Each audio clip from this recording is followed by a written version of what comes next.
We've just chaired what we intend to be the final Queensland Disaster Management Committee meeting for the Christmas evening storms and subsequent rain events. That means we're now moving fully into recovery mode in the Scenic Rim, Logan and on the Gold Coast. We'll be heading to impacted areas later today. 95% of homes that lost their electricity have now been reconnected in what has been a mammoth effort by our energy workers. A further 2,400 homes were reconnected in the last 24 hours. So there are still 6,000 Queensland households without electricity supply due to those storms. From today, though, we have the assistance of the Australian Defence Force, and we very much welcome that. They'll be working alongside our 1,000 energy crews, energy worker crews, clearing access roads, making sure that our energy workers can get in and get power resupplied to what are now the hardest reconnections. 900 of those 6,000 have also had damage within their home that requires electrical certification, and we want to reassure those households that there are grants available to assist them to get the electricity work done within their homes. So in those cases, in those 900 cases, even when we get the electricity connected in their street, their house cannot be reconnected until the electrical work in the home has been checked and certified, and we have grants available to assist those households.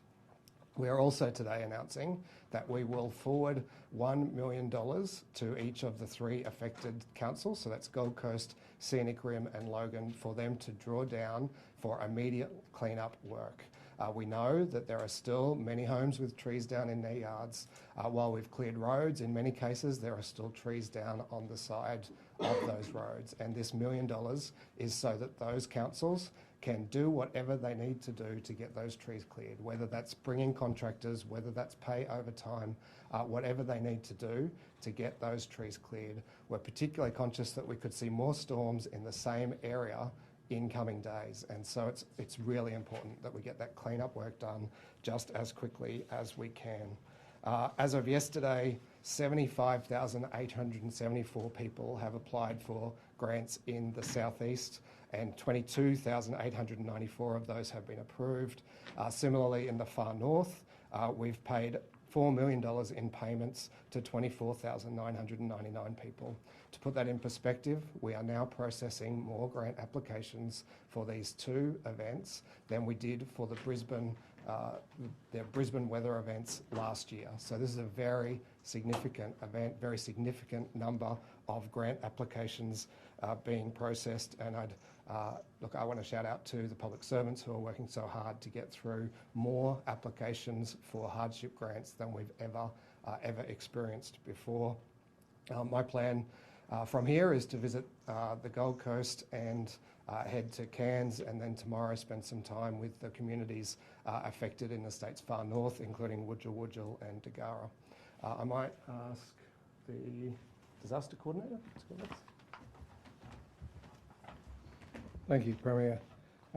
As the Premier has indicated, the response phase of this event is now over and we're moving into recovery. I'm pleased to say that we've had no further injuries or deaths reported as part of this event. And I want to take today to thank the community. I've stood here over the last few days and asked the community to work with us as emergency services to stay off our roads, to allow emergency services crews to do their jobs. And can I thank the community for your support in that? And that's why we haven't had any further injuries or deaths related to this event. Can I also thank the emergency services crews? We had over 500 emergency services staff deployed right from Christmas Day through these events in keeping our community safe. I know it's been challenging and the additional rain events didn't help in that, but can I also thank our emergency services staff. We have now no flood warnings active in the southeast Queensland. The Bureau has indicated to us that we may see more rain over the next couple of days in these affected areas, but it's also been indicated to me as the State Disaster Coordinator that we're not expecting those rain events to be similar to the events that we saw on Christmas Day or Boxing Day. We still have some local roads closed, so please, my plea again, we have over 1,000 Energex crews out. We still have SES and emergency services workers out. So if you don't need to be in these affected areas, please don't go there. We still have local roads shut. We still have power lines down. We still have trees down. We're trying to get these communities connected as quickly as possible before we get any further weather. So if you don't need to be there, please don't be there. For the community, we still have a large number of police deployed into these affected areas, ensuring that for those communities, during the evening that have left their homes, who are leaving their homes and coming back on a day-by-day basis to work on their homes, that we're protecting your properties and keeping you safe. Thank you.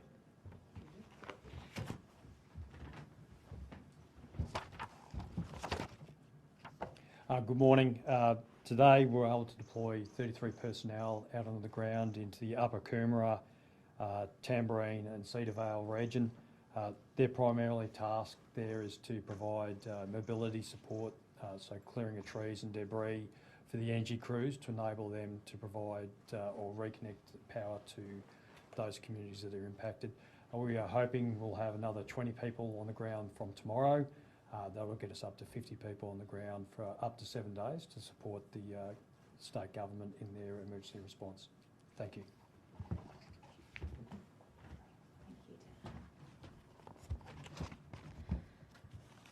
So far through the Christmas Day events and subsequent floods, we have seen more than 3,200 structures that have been damaged, including 145 structures with severe damage and 10 that have been destroyed. I'd like to highlight to communities affected that disaster recovery funding is being provided not only for councils for counter-disaster operations, but also for the reconstruction of essential assets such as roads and bridges. We're continuing on with the damage assessments from a QFES perspective, but one of the things that has already been observed on the ground is that the significance of those damage assessments has decreased. So we presume that we have captured the most severely damaged properties out of this event so far. Yesterday, the State Recovery and Resilience Group met for Far North Queensland once again.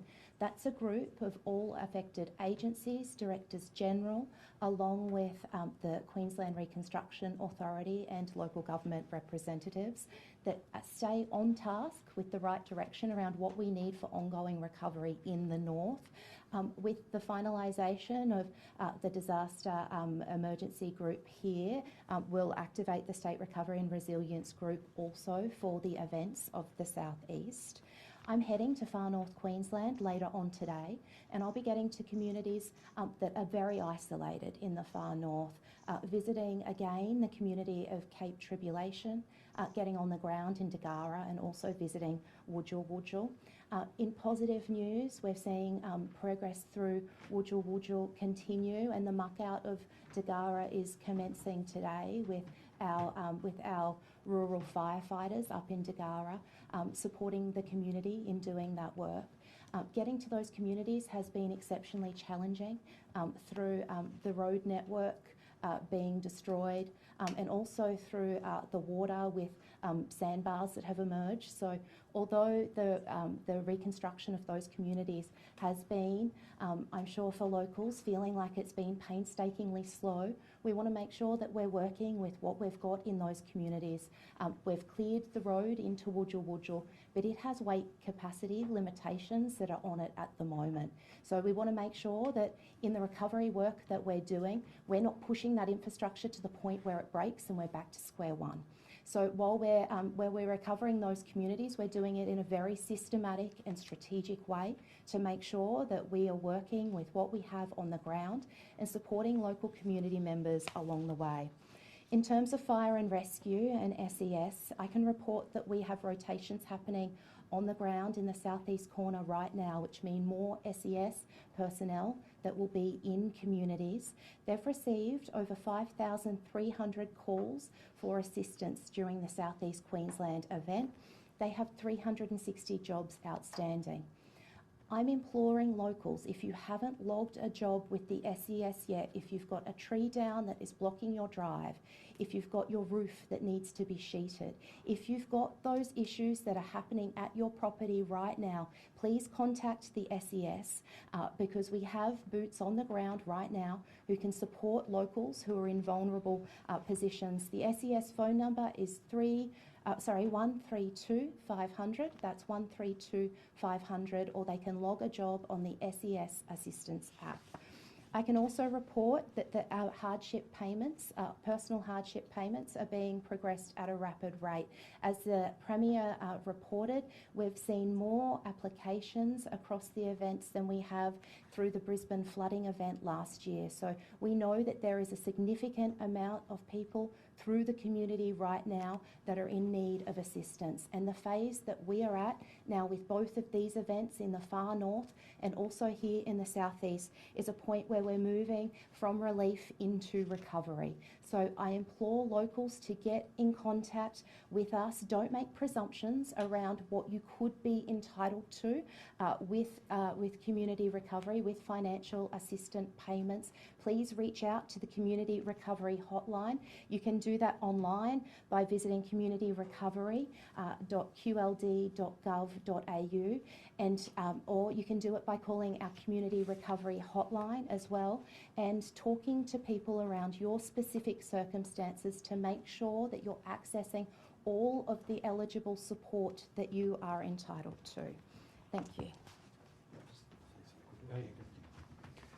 Across the southeast, we know there are a number of communities that were particularly hard hit and are hurting as a consequence of the Christmas Day storms and also the flooding that followed. That's why the government is pleased to announce today $1 million in grant funding for the councils in the Scenic Rim, the Logan City Council and also the Gold Coast City Council. Our message to those Queenslanders and those communities is that we've got your back and we're going to help you through your council to get back on your feet and to get your community in the way it was before the storms. So we're very pleased to provide that funding, up to $1 million for all of those councils to assist with the essential cleanup and recovery that follows those devastating storms and the floods that followed. David, can you provide a brief update on potential storms? Thank you. Good morning. So as the State Disaster Coordinator mentioned, showers and isolated thunderstorms are expected to become more likely around southeast Queensland during the course of Friday. There could be the potential for some locally heavy rainfall with this activity, particularly over the inland areas and around our recently storm-affected communities as well, particularly during the course of the afternoon and evening. This activity will be very short and sharp in terms of the rainfall, and it's highly unlikely that we'll see the return of any high-end severe thunderstorm activity to the degree of what we saw on Christmas Day. Looking beyond the southeast corner and up in our far north, I guess it's a reiteration that we are seeing ongoing severe heatwave conditions through far north Queensland. These are going to continue over the next few days and also persist into early next week. So again, call out to our North Queensland communities and that these severe heatwave conditions are going to be ongoing for at least the next week. Beyond that, I guess our main risk for any thunderstorm activity is going to really rise through Western Queensland over the next few days, and there could be an increase in locally heavy rainfall through Western Queensland over the weekend and continuing to early next week, before we see some of that shower and thunderstorm activity spread its way into parts of central and even northern Queensland during the course of next week. That's the brief from the Bureau. Thank you.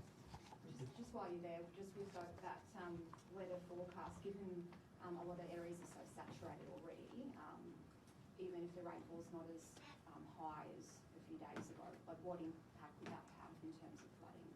Yeah, so in terms of flood risk for around southeast Queensland during the course of tomorrow, a lot of our catchments are now saturated following the recent storm activity, but we do not have a flood watch at the moment, so it's unlikely we'll see riverine flooding through the southeast corner tomorrow. But of course, any of these storms tomorrow could bring short, sharp bursts in the order of around 40 to 50 millimetres. So some of those smaller creeks from following the recent storm activity could be wet enough to see short and sharp responses during the course of tomorrow afternoon and into tomorrow evening as well. But again, a lot of those creeks, they'll rise very quickly, but also they'll also fall quite quickly as well. Did you want to add anything to that? Yeah.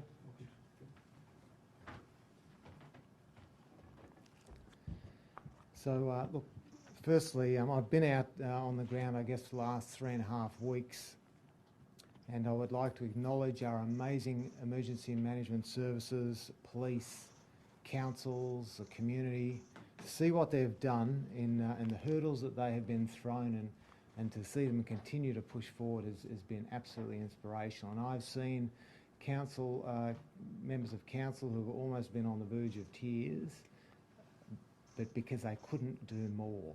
And this is the community that we have, and it is a wonderful thing to see. Amazing progress has been made. As I said, many hurdles thrown at us, but there's still more to do, and we are doing it. In terms of priorities, I guess the things I'm looking at, firstly, isolated communities, Wudjil, Dagara, Cape Tribulation.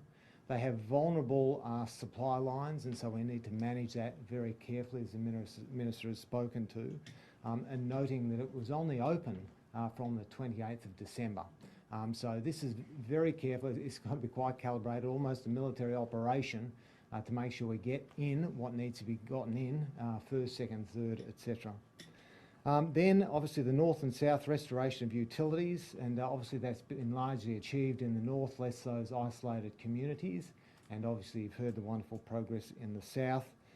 The clean out, there has been much progress, but again, more to be done, and we're working very hard to make sure that we identify gaps, to make sure that no one or no small community is left behind. Then we get into that deeper recovery. The roads, you've seen it, highly complex. Utilities resilience, there's been some amazing work. You cite Douglas and the fact that they got their water going again, but making sure that we have a resilience behind that guarantees that water supply in the long term.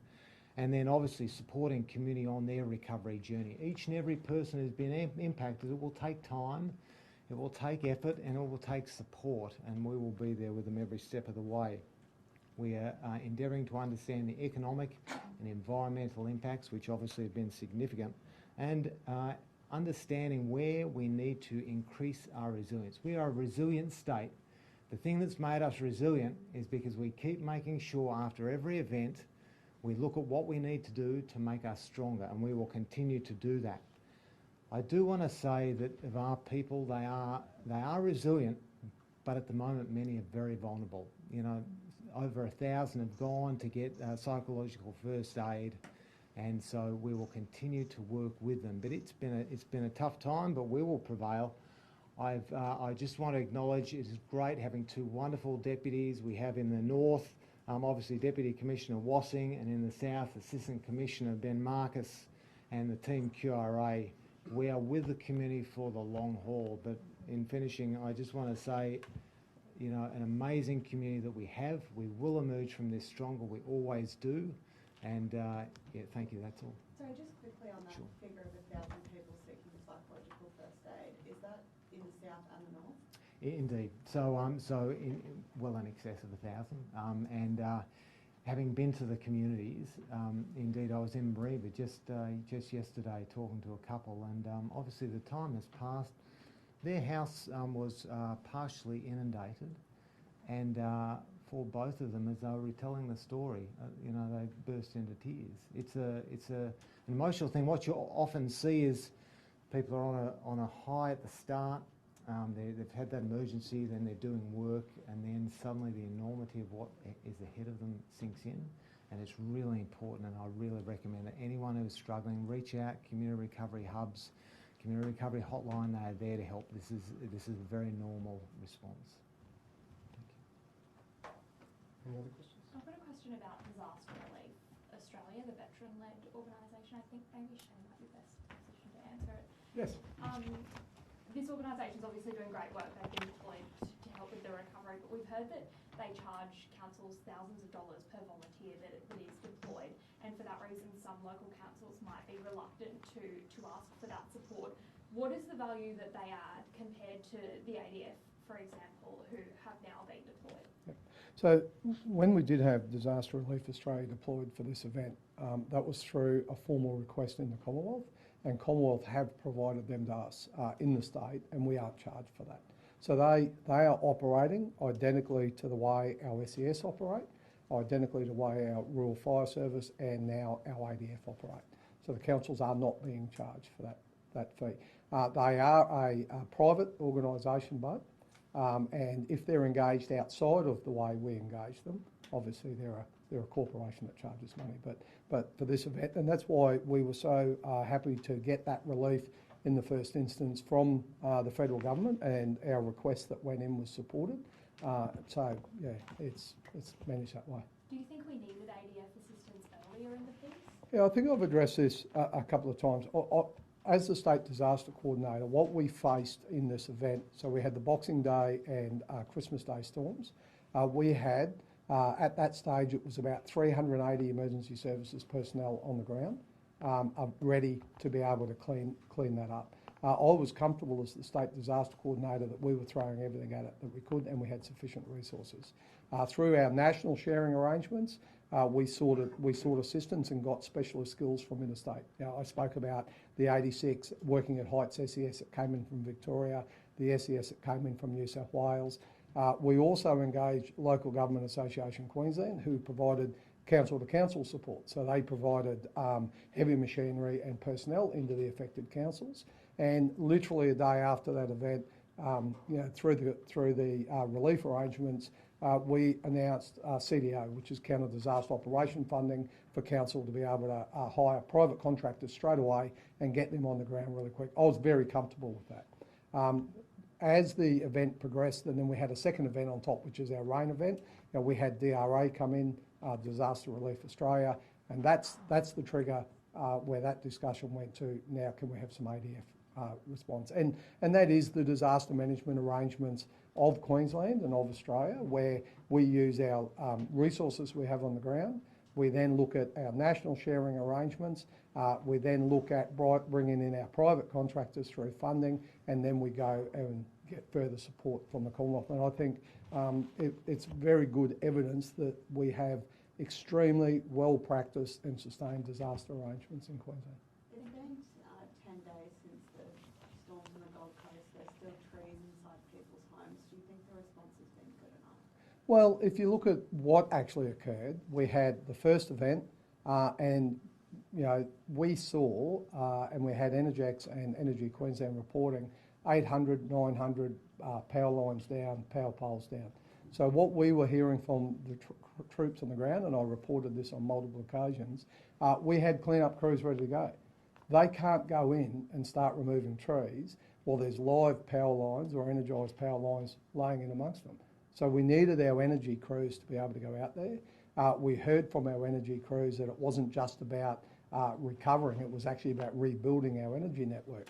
The complexity on the ground when we're managing disaster response safely, and that's a critical issue, is that as our energy crews were restoring power, lines that were entangled in trees that were de-energised had the potential of becoming re-energised. So we actually had to wait for the energy clean-up crews to be able to make those areas safe. And what you're seeing today and over the multiple days, the moment those were safe, SES crews were in there cleaning up. We had heavy machinery in there. We had everything in there to do it. So, it's devastating. We see a lot of trees on the roadway. We see a lot of trees laying on properties. I reported today we've had no additional deaths. We saw those tragic deaths during those first events. The boat capsized. We saw 2 loss of life in the north, where people got washed down the river. But we've had no deaths from this event, and we've had no serious injuries. And when you look at the amount of devastation, the amount of power lines that was down, that's remarkable, and that's great work by the community. Do you think with that weather forecast tomorrow, even if they are short and sharp events, is that going to hamper clean-up efforts? Are you making plans for that? Yeah, absolutely. I've said all the way through this event, the number one thing, it's about safety for the community, and I think we achieved that goal. We had no further loss of life, and safety for our workers that are out there, and I think we achieved that goal. As much as we have to methodically work through this, both the community and our emergency services, our private contractors, have to be safe. So if those storms come in tomorrow and there's electrical, there's lightning, that will cause another pause and we'll call our emergency services back safely. And we're planning for that. Can we just get the Premier on that as well? Sure. Just how you think the weather event tomorrow is going to impact on that? Well, at this stage, the advice is that the weather likely weather tomorrow is localised and not like the severe thunderstorms that we are recovering from right now. But of course, we will continue to monitor that closely via the Bureau and take that into account when planning our deployments in the field. Our energy crews are working just as hard as they can to meet that time frame of reconnecting power by tomorrow, but these storms could delay the final jobs there, and they'll need to make decisions based on what's safest for their crews first and foremost. We could also see power lines down from subsequent events, and what we know is our energy companies are very good at planning for and making sure that they've managed fatigue adequately so that we have crews in the state able to be deployed if we do have what at this stage are likely to be only localised blackouts. And the 900 households you mentioned who need the electrical certification, what's the predicted turnaround time for that, and how quickly will the money go out? I mean, are we talking weeks here to get that certification? So about half of them have already returned their certification, and so they're in a position to be connected throughout today and into tomorrow. The other half are at some stage of getting that. Either they haven't commenced it or it's in process. The form hasn't been returned. Yet. Once that form is returned, we will move as quickly as we can to finalise the reconnection. There are teams in North Queensland, teams of electricians in North Queensland currently assisting people who haven't been able to access a contractor.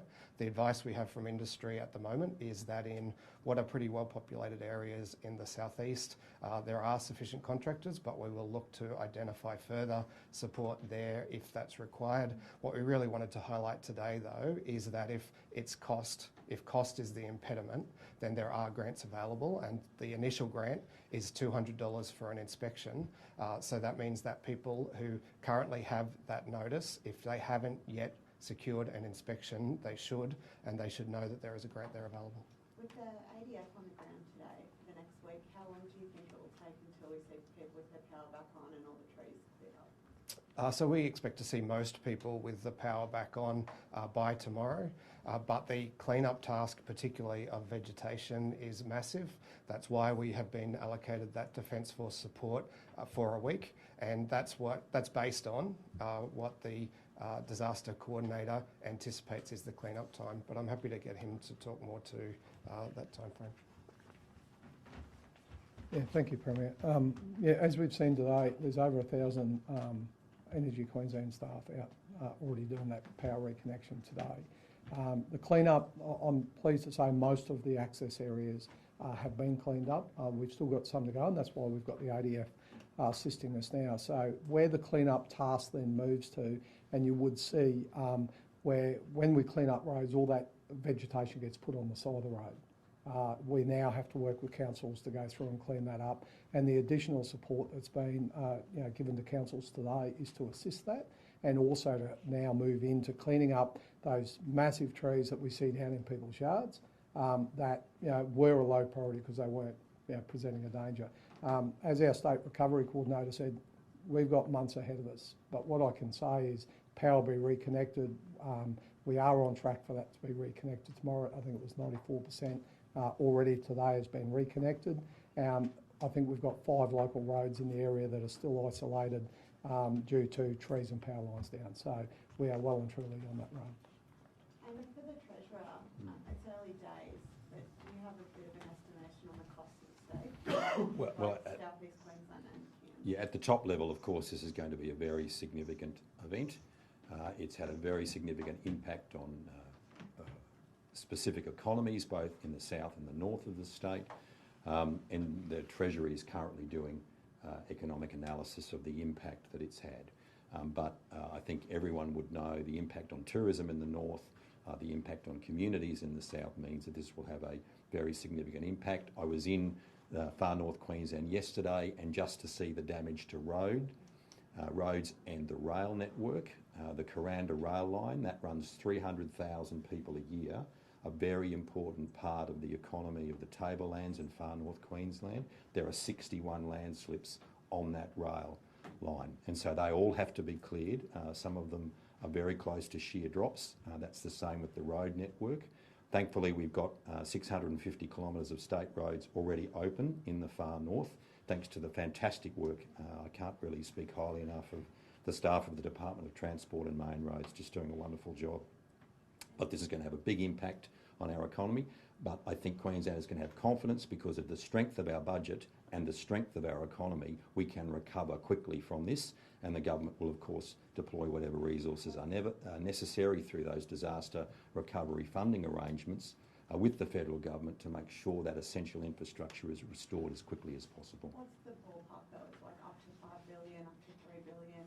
We're still working through that, and as soon as we've got an analysis that we can release publicly, we will do so.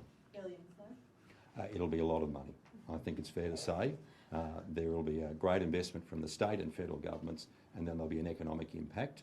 But the message, can I also say, the message to Queenslanders and also to other Australians is the far north is open for business.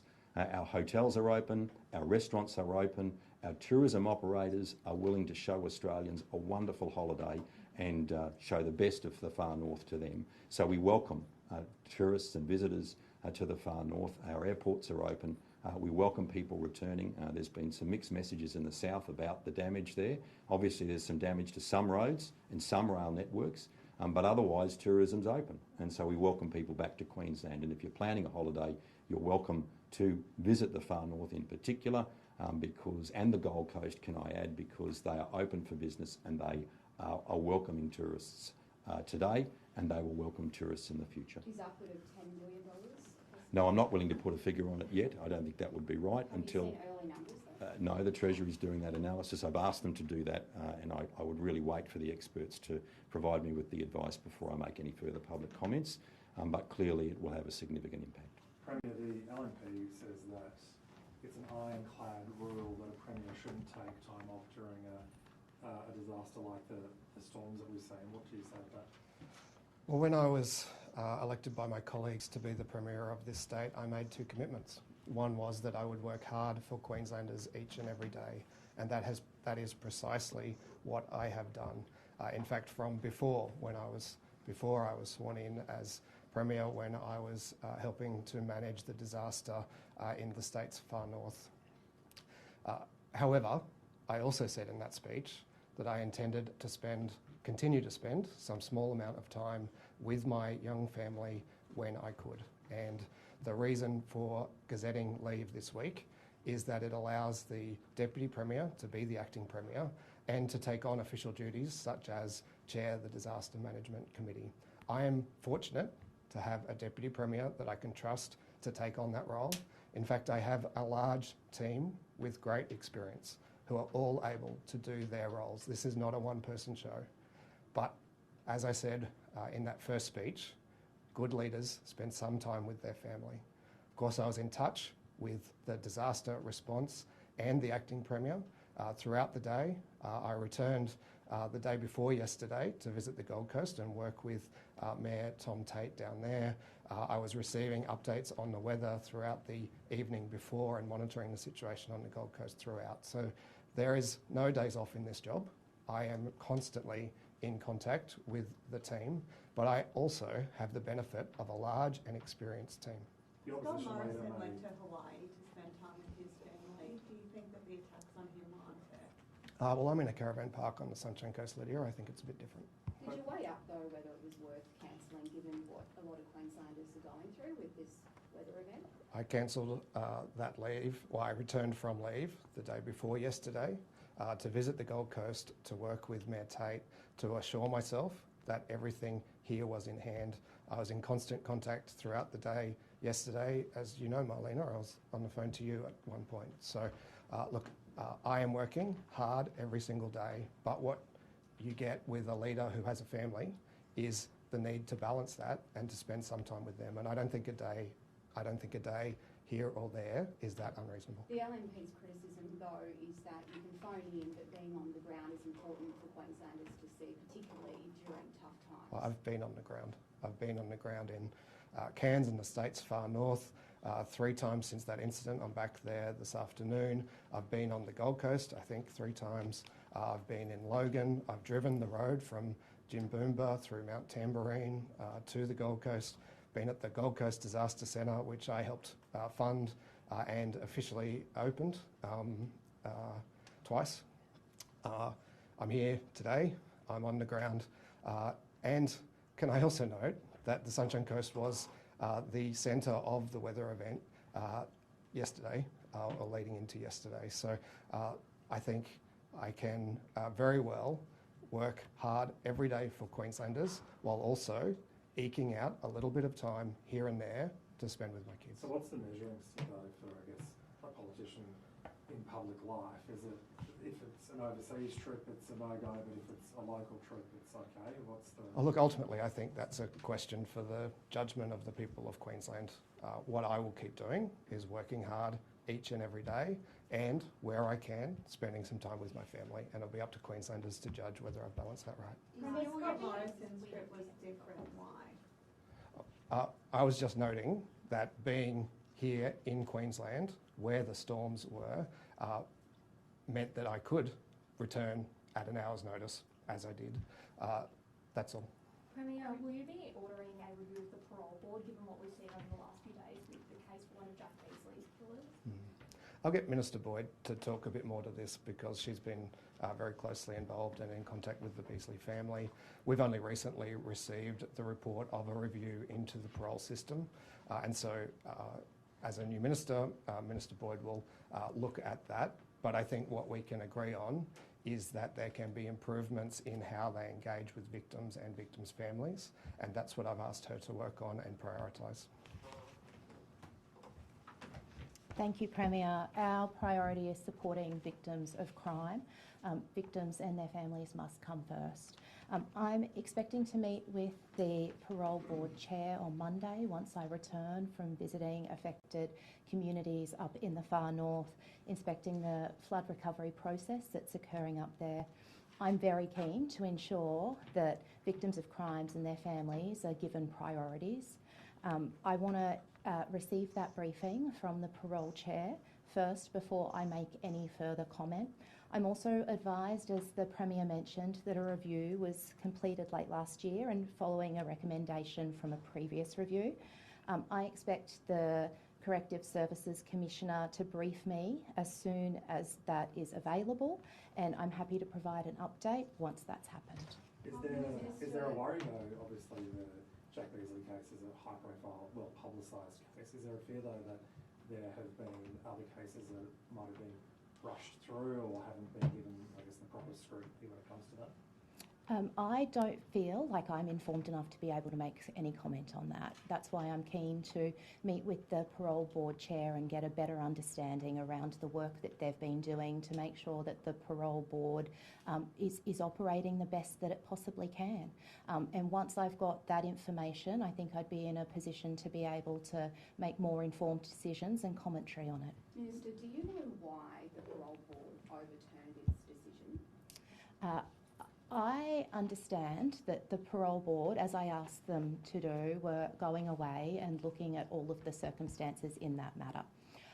I am not across the finer detail of what they've done. They're an independent statutory authority, so I'm not across that finer detail. What I do know is that as a result of that review, they've reversed that decision.